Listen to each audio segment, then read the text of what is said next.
the way the world is operating is not working.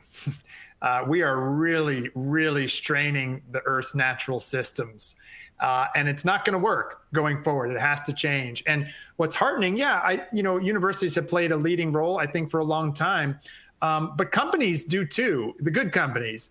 And even before COVID, there were signs from top organizations and CEOs that, to your point about the changing nature of values and purpose, the CEO Roundtable released a statement saying we have to rethink this shareholder first era we've been in and think of a wider stakeholder community.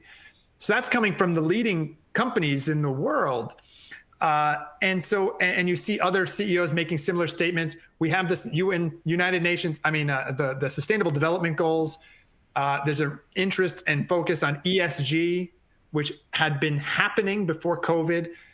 It's still happening. It's just not headline news because COVID is the only headline right now.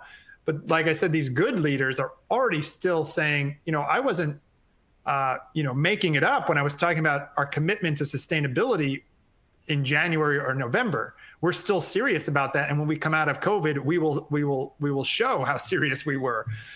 And that comes from two different sides. You mentioned consumer demand, right? Their employees, their customer base.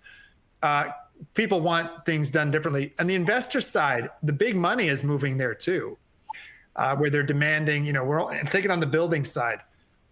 For years, only going to invest in green buildings. We've already had outreach from the big pension funds. What's a healthy building? If we want to invest in portfolios that are healthy, how would we do that and define that? So you're getting these top-down investment pressures also from consumers and customers.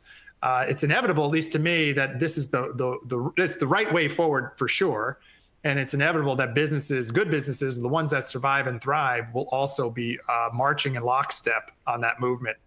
Well, I think that's really interesting, this whole focus on purpose and sustainability. I think it's going to be a really, really interesting time to watch. What are the leading organizations and what they do? And when you start seeing big money swing behind sustainability and big money deciding what it's going to invest in, that's when you begin to see some of the changes working their way through.